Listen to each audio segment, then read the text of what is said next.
ಕಳ್ಳರ ಒಳಗೆ ಭಾಳ ಬಗೆಗಳದಾವೆ. ಲೋಕಲ್ ಕಳ್ಳರು ಬೇರೆ, ಇಂಟರ್ನ್ಯಾಷನಲ್ ಕಳ್ಳರು ಬೇರೆ. ಲೋಕಲ್ ಕಳ್ಳರು 10 ರೂಪಾಯಿ 20 ರೂಪಾಯಿ ಹೊಡೆದ್ರೆ, ಇಂಟರ್ನ್ಯಾಷನಲ್ ಕಳ್ಳರು ಬೇರೆನೇ ಹೊಡೆದಿರ್ತಾರೆ. ನಾ ಹೇಳೋದಿಲ್ಲ. ಒಬ್ಬವ ಸೂಜಿ ನುಂಗ್ತಿದ್ದ. ನುಂಗ್ತೀರಿ ಸೂಜಿ? ನುಂಗಕ್ಕೆ ಸಾಧ್ಯ ಐತಿ? ಅವ ಸೂಜಿ ನುಂಗ್ತಿದ್ದ. ದೊಡ್ಡ ಮಾತಿಲ್ಲ. ಮತ್ತು ಅವನ ಕರೆದು ಸನ್ಮಾನ ಮಾಡಿದ್ರು. ಎಲ್ಲರೂ ಸನ್ಮಾನ ಮಾಡಿದರು. ಹೊರತಿ ಒಳಗೆ ಒಂದು ಹುಡುಗಿತ್ತು. ಅದು ಚಪ್ಪಾಳೆ ಹೊಡಿಲಿಲ್ಲ, ಸನ್ಮಾನಕ್ಕೆ ಬರಲಿಲ್ಲ, ಕುಕಾಟೆ ಹೊಡಿಲಿಲ್ಲ. ಎಲ್ಲರೂ ಕೇಳಿದ್ರು ಅವನಿಗೆ, ಅಲ್ಲೋ ಸೂಜಿ ನುಂಗ್ತಾನ, ಚಪ್ಪಾಳೆ ಹೊಡ್ಯಾಕತ್ತಿಲ್ಲ, ಅವನಿಗೆ ಭೇಷ್ ಅನ್ನಕತ್ತಿಲ್ಲ, ಯಾಕೆ? ಸೂಜಿ ನುಂಗೋದು ದೊಡ್ಡದಲ್ರಿ ಅಪ್ಪರ, ನಮ್ಮ ಕಡೆ ಬರ್ರಿ ನೀವು. ಆ ಹುಡುಗ ಅನ್ನಕತ್ತಿತ್ತದು. ಎಲ್ಲದಿ ನೀನು? ನಾ ಬೇರೆ ದೇಶದಾಗ ಅದೀನಿ ಖರೆ, ನಾ ಜಗತ್ತೆಲ್ಲ ನೋಡೀನಿ, ದೇಶ ಅಲ್ಲೇ ಅಡ್ಡಾಡೀನಿ. ನಮ್ಮ ಕಡೆ ಅಂದ್ರೆ ಭಾರತ ದೇಶ ಅನ್ನತ್ತಿದ್ದವ. ನಮ್ಮ ಕಡೆ ಬರ್ರಿ, ಸೂಜಿ ಏನು ನುಂಗೋದು, ರೋಡ್ ನುಂಗೋರು ಅದಾರ ಅಂದವ. ರೋಡ್ ನುಂಗೋರು ಅದಾರ, ಸಾಲಿನೇ ನುಂಗೋರು ಅದಾರ, ಬರ್ರಿ ತೋರಿಸ್ತೀನಿ. ತಣ್ಣಗದು ಓಸು. ಇಂಟರ್ನ್ಯಾಷನಲ್ ಕಳ್ಳರು. ಲೌಕಿಕ ಸತ್ಯ ಏನು ಹೇಳಿದ್ನಲ್ಲ, ನನಗೆ ಸಾವು ಬರಬಾರ್ದು, ನನ್ನ ಮನೆ ಹಾಳಾಗಬಾರ್ದು, ನನ್ನ ಗಾಡಿ ಹೊಲಸಾಗಬಾರ್ದು, ಇದು ಮೈಕ್ ಯಾವಾಗಲೂ ಚಲೋ ಇರಬೇಕು, ಇದು ಲೌಕಿಕ ಜಗತ್ತು ಒಳಗೆ ನಡೆಯೋದು. ಪಾರಮಾರ್ಥಿಕ ಸತ್ಯ ಏನು ಅಂದ್ರೆ ಇವೆಲ್ಲ ಒಂದು ದಿನ ನಶಿಸಿ ಹೋಗ್ತಾವೆ. ದೊಡ್ಡ ಮಹಾರಾಜ ಇದ್ದ. ದೊಡ್ಡ ಮಹಾರಾಜ ಭೂಪ, ಭಾರಿ ರೊಕ್ಕ, ಆಸ್ತಿ, ಸಂಪತ್ತು. ಅವ ಒಂದು ದಿನ ಭಾಳ ಮುಗ್ದಿದ್ದ. ಒಟ್ಟು ಏನೂ ಮಾತಾಡ್ತಿದ್ದಿಲ್ಲ ಯಾರಿಗೂ. ಒಂದು ದಿನ ಮುಗ್ಧ ರಾಜ ಮದುವೆ ಆಗ್ತೈತಿ. ಹೆಂಡತಿ ರಾಜ ಆಸ್ಥಾನಕ್ಕೆ ಬರ್ತಾಳೆ. ರಾಣಿ ನಾನೇ ನಿನಗೆ ಕೈಯಾರ ಅಡುಗೆ ಮಾಡಿಕೊಡ್ತೀನಿ ಅಂತ ಹೇಳಿರ್ತಾಳೆ. ನಾನೇ ನಿನಗೆ ಕೈಯಾರ ಕೊಡ್ತೀನಿ ಅಂತ ಇಷ್ಟೆಲ್ಲ ಹೇಳಿದ ರಾಣಿ ದಿವಸ ಅಡುಗೆ ಮಾಡಿಕೊಡೋಕೆ ಇವತ್ತಿನವ. ಆದರೆ ರಾಣಿದು ಒಂದು ಏನಿತ್ತು ಅಂದ್ರೆ ಒಂದೇ ಅಡುಗೆ ಮಾಡ್ತಿತ್ತು ರಾಣಿ. ರೊಟ್ಟಿ ಬದ್ನಿಕಾಯಿ ಪಲ್ಯ ಇದೇ ಮಾಡ್ತಿತ್ತು. ರೊಟ್ಟಿ ಬದ್ನಿಕಾಯಿ ಪಲ್ಯ ಬಿಟ್ಟರೆ ಬೇರೆ ಅಡುಗೆ ಮಾಡ್ತಾನೆ ಇರಲಿಲ್ಲ. ಇವು ನೋಡಿ, ಕೆಲವೊಂದು ಹಬ್ಬ ಹರಿದಿನಗಳಲ್ಲಿ ಹಳ್ಳಿ ಕಡೆ ಎಲ್ಲ ನೀವು ಹೋದ್ರಿ ಅಂದ್ರೆ 8 ರೊಟ್ಟಿ ತಿಂತಾರೆ.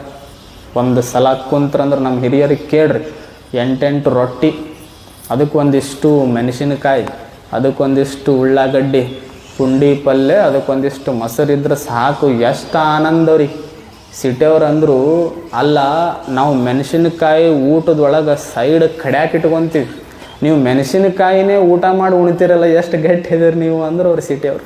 ಎಷ್ಟು ಚಲೋ ಅವ್ರು ಉಣ್ತಾರೆ. 8 ರೊಟ್ಟಿ, ಪುಂಡಿ ಪಲ್ಯ, ಅಗದಿ ಬದ್ನಿಕಾಯಿ ಪಲ್ಯ ಇರಬೇಕು, ಒಂದಿಷ್ಟು ತುಪ್ಪ ಇರಬೇಕು, ಒಂದಿಷ್ಟು ಮೊಸರು ಇರಬೇಕು, 1-2 ಉಳ್ಳಾಗಡ್ಡಿ ಇದ್ದುಬಿಟ್ಟು ಅಂದ್ರೆ ನೋಡೋರು ಮೀಸಿ ತಿರ್ಸ್ಕೊಂತ ಎಷ್ಟು ಅದ್ಭುತವಾಗಿ ಪ್ರಸಾದ ಮಾಡ್ತಾರೆ. ಆ ರುಚಿ ಪಿಜ್ಜಾ ಒಳಗೈತೆ, ಆ ರುಚಿ ಬರ್ಗರ್ ಒಳಗೈತೆ, ಆ ರುಚಿ ಸ್ಯಾಂಡ್ವಿಚ್ ಅಂತ ಏನು ಬಂದೈತೆ ಅದರೊಳಗೈತೆ, ಆ ರುಚಿ ಫ್ರೆಂಚ್ ಫ್ರೈಸ್ ಸ್ಟಿಕ್ಸ್ ಸುಡ್ಗಾಡು ಬಂದವು ಅದರೊಳಗೈತೆ, ಆ ರುಚಿ ಅದರೊಳಗಿಲ್ಲ.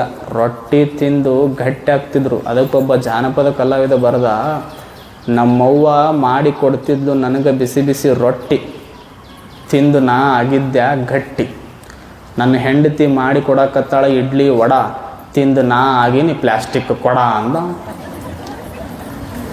ರೊಟ್ಟಿ ಗಟ್ಟಿ ಮಾಡ್ತದ, ಪ್ಲಾಸ್ಟಿಕ್ ಕೊಡ ಗಟ್ಟಿ ಮಾಡುವುದಿಲ್ಲ. ಪ್ಲಾಸ್ಟಿಕ್ ಕೊಡ ಅವು ಪಾಪ ಅವು ಪ್ಲಾಸ್ಟಿಕ್ ಕೊಡ ಆದಂಗೆ ಆಗ್ಯಾವ ಹುಡುಗರು. ಗಾಳಿ ಬಂದ್ರೆ ಎಲ್ಲಿ ತೇಲ್ತಾವ ಗೊತ್ತಾಗಲ್ದು, ಎಲ್ಲಿ ಹಾರ್ತಾವ ಗೊತ್ತಾಗಲ್ದಾಗ್ಯದ. ಹಂಗೆ ರಾಜ ಅಂದ, ಬರೇ ರೊಟ್ಟಿ ಬದ್ನಿಕಾಯಿ ಪಲ್ಯ ಕೊಡಾಕತ್ತಿ ಅಂದ್ರೆ ನನ್ನ ನಾಲ್ಗೆ ಏನಾಗಬೇಕು, ನನಗೊಂದಿಷ್ಟು ರುಚಿಯಾದ ಅಡುಗೆ ಮಾಡಿ ಕೊಡು ಅಂದ. ಹೆಂಡತಿ ಅಂದ್ಲು, ನನಗೆ ಬರುವುದೇ ಇವು 2, ತಿನ್ನುವುದಾದ್ರೆ ತಿನ್ನಿ, ಇಲ್ಲಾದ್ರೆ ನೀವು ಯಾರನ್ನಾದರೂ ಮದುವೆಯಾಗಿ ಅಂದ್ಲು ರಾಣಿ. ಭಾಳ ನೋವಾಯಿತು ರಾಜಗೆ. ರಾಜ ಅಂದ, ಬೇಡ ನೀನು ಮಾಡಬೇಡ ಬಿಡವ್ವ, ಇನ್ನು ನಿನಗೆ ನಾ ಏನೂ ಹೇಳೋದಿಲ್ಲ, ರೊಟ್ಟಿ ಬದ್ನಿಕಾಯಿ ಪಲ್ಯನೇ ತಿಂತೀನಿ ಅಂದ. ಮತ್ತು ಹೊರಗೆ ಹೋದ. ಅವನಿಗೇನು ಹೊರಗೆ ಒಂದಿಷ್ಟು ನೋಡೋನು ರಾಜ ವೈಭೋಗ, ರಾಜ್ಯ ಹೆಂಗೈತಿ ನೋಡೋನು ಅಂತ ಹೊರಗೆ ಬಂದು ಅಲ್ಲೆಲ್ಲ ಜನ ಕುಂತಿದ್ರು. ರಾಜನ ಮುಖ ಬಾಡಿತ್ತು. ಅದನ್ನು ನೋಡಿದರು ಎಲ್ಲ ಜನ. ಯಾಕೆ ಬಾಡೈತಿ? ಅವ ಹೇಳಲಿಲ್ಲ. ಅವರಂದರು, ರಾಜರಿಗೆ ಒಳ್ಳೆ ಊಟ ಆಸ್ಥಾನದೊಳಗೆ ಸಿಗಾಕತ್ತಿಲ್ಲ ಕಾಣಿಸ್ತದ, ಮನೆಗೆ ಕರ್ಕೊಂಡು ಹೋಗೋನು ಅಂತ ಒಬ್ಬ ಎದ್ದು ರಾಜರಿಗೆ ಮನೆಗೆ ಕರ್ಕೊಂಡು ಹೋದ. ಬನ್ನಿ ನಮ್ಮ ಮನೆಗೆ ಅಂತ. ಪಾಪ ರಾಜರೇನು ತಿಳ್ಕೊಂಡಿದ್ರು, ಮನೆಗೆ ಹೋದ್ರೆ ಚಲೋ ಊಟ ಸಿಗ್ತದೆ ಮಸ್ತ್, ಹೋಗುನು ಅಂತ. ರಾಜರ ಮನೆಗೆ ಬರ್ತಾರಂದ್ರೆ ಎಷ್ಟು ಪುಣ್ಯ, ಎಷ್ಟು ಖುಷಿ. ರಾಜರನ್ನು ಮನೆಗೆ ಕರ್ಕೊಂಡ್ರು. ಮತ್ತು ರಾಜರಿಗೆ ಬಹಳ ಇಷ್ಟ ಪದಾರ್ಥಗಳನ್ನು ಮಾಡೋನು ಅಂತ ಎಲ್ಲ ಪ್ರಜೆಗಳು ನಿರ್ಧಾರ ಮಾಡಿದರು. ಮನ್ಯಾವ ನಿರ್ಧಾರ ಮಾಡ್ದ. ಮತ್ತು ರಾಜರಿಗೆ ಬಹಳ ಖುಷಿ, ನಮ್ಮ ಮನೆಗೆ ಬಂದಾರ, ರಾಜರು ಗಟ್ಟಿಮುಟ್ಟಾಗಿರ್ಬೇಕು, ಏನು ಊಟ ಮಾಡೋನು, ರೊಟ್ಟಿ ಬದ್ನಿಕಾಯಿ ಪಲ್ಯನೇ ಮಾಡಿದರು. ಇವ ಅಂದ, ಆಸ್ಥಾನದೊಳಗೂ ತಪ್ಪಿಲ್ಲ, ಇಲ್ಲಿ ಮನೆಗೆ ಬಂದಿನಿ ತಪ್ಪಿಲ್ಲ, ಮತ್ತು ಇಲ್ಲ ಅನ್ನಕ್ಕೆ ಬರೋದಿಲ್ಲಲ್ಲ, ಅದನ್ನೇ ತಿಂದ. ಮತ ಮುಖ ಸಪ್ಪಾಯಿತು. ಹೊರಗೆ ನಡ್ಕೊಂತ ಹೊಂಟಿದ್ದ. ಒಂದು ಗುಡಿ ಪ್ರಸಾದದ ವ್ಯವಸ್ಥೆ ಮಾಡಿತ್ತು. ಅಲ್ಲಿ ಹೋದ. ಅಲ್ಲೇನಾದರೂ ಚಲೋ ಶಿರಾ, ಸಜ್ಕ, ಅನ್ನ, ಸಾಂಬಾರು ಸಿಗ್ತೈತಿ ಅಂತ ಹೋದ. ಅಲ್ಲಿ ಪ್ರವಚನ ಮಾಡೋರು ಘೋಷಣೆ ಮಾಡಿದ್ರು, ಇವತ್ತು ಪ್ರಸಾದ ರೊಟ್ಟಿ ಬದ್ನಿಕಾಯಿ ಪಲ್ಯನೇ ಇರ್ತೈತಿ. ಇವ ರಾಜ ಬಂದಾನಂತ ಎಲ್ಲರೂ ಸ್ವಾಗತ ಮಾಡಿಕೊಂಡ್ರು. ಪ್ರವಚನಗಾರರು ಕೇಳಿದರು, ಪ್ರಸಾದ ಭಾರಿ ಇರ್ಬೇಕಲ್ಲ ರಾಜರೇ, ನೀವು ಬರಾಕತ್ತೀರಂತ ವೈಭೋಗದ ಪ್ರಸಾದ ಮಾಡಿವಿ, ಏನು ರೊಟ್ಟಿ ಬದ್ನಿಕಾಯಿ ಪಲ್ಯ. ಇವನಿಗೆ ದಿಕ್ಕ ತಪ್ತೀನಿ. ಇವ ಅಂದ, ಎಲ್ಲಿ ಹೋದ್ರು ಇದು ನಂದು ರೊಟ್ಟಿ ಬದ್ನಿಕಾಯಿ ಪಲ್ಯದಿದು ಮುಗಿಲಾರ್ದ ಕತೆ ಇದು ಅಂದೆವ. ಮತ್ತು ಎಲ್ಲ ತಲೆ ಬ್ಯಾಸರಾಗಿ ತಿಂದು ಜ್ವರ ಬಂತು ರಾಜನಿಗೆ. ಜ್ವರ ಬಂತು, ಮಲ್ಕೊಂಡ. ಡಾಕ್ಟರ್ ಬಂದರು ಆಸ್ಥಾನದಲ್ಲಿ. ಡಾಕ್ಟರ್ ಅಂದರು, ನೀವು ಪತ್ತೆ ಮಾಡಬೇಕು, ಅದು ಇದು ತಿನ್ನಬಾರ್ದು. ಅವ ಅಂದ, ಏನು ತಿನ್ನಲು, ನಿಮ್ಮ ಬರೀ ಅದೇ ತಿನ್ನೋದಾಗ, ಅದು ಇದು ಏನು ತಿನ್ನಕ್ಕೆ ಹೋಗ್ಬಾರ್ದು, ಮತ್ತೇನು ತಿನ್ನಬೇಕು ನೋಡಿ, ಗುಳಿಗೆ ಕೊಡ್ತೀನಿ 3 ಹೊತ್ತು, ಈ ಗುಳಿಗೆ ತಗೊಳ್ಳಿ, ಗುಳಿಗೆ ತಿಂದ ಮೇಲೆ ನೀವು ಪತ್ತೆ ಮಾಡಬೇಕು. ಏನು ಪತ್ತೆ ಮಾಡಬೇಕು, ರೊಟ್ಟಿ ಬದ್ನಿಕಾಯಿ ಪಲ್ಯ ಬಿಟ್ಟು ಬೇರೆ ತಿನ್ನಬಾರ್ದು.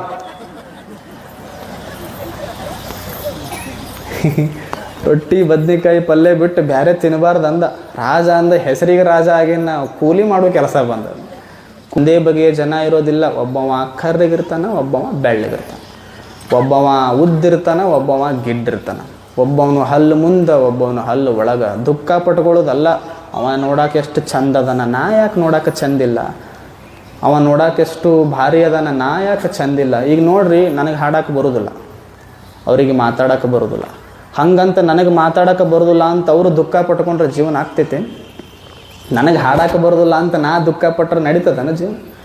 ಹಾಡೋಕೆ ನನಗೆ ಬರೋದಿಲ್ಲ, ಒಂದಿಷ್ಟು ಮಾತಿನೊಳಗೆ ನಾ ಆನಂದ ಇರ್ತೀನಿ ಅಂದ್ಕೊಂಡ್ರೆ ಜೀವನ ಚಂದ. ಹಾಡೋಕೆ ನನಗೆ ಬರ್ತೈತಲ್ಲ, ಹಾಡಿದ್ರೆ ಎಲ್ಲರೂ ತಲೆ ದೂಗ್ತಾರಲ್ಲ, ಅದರೊಳಗೆ ನನಗೆ ಆನಂದ ಐತಿ ಅಂದ್ಕೊಂಡ್ರೆ ಅವನು ಜೀವನ ಚಂದ. ಇಷ್ಟೇ ಸತ್ಯ ತಿಳ್ಕೊ.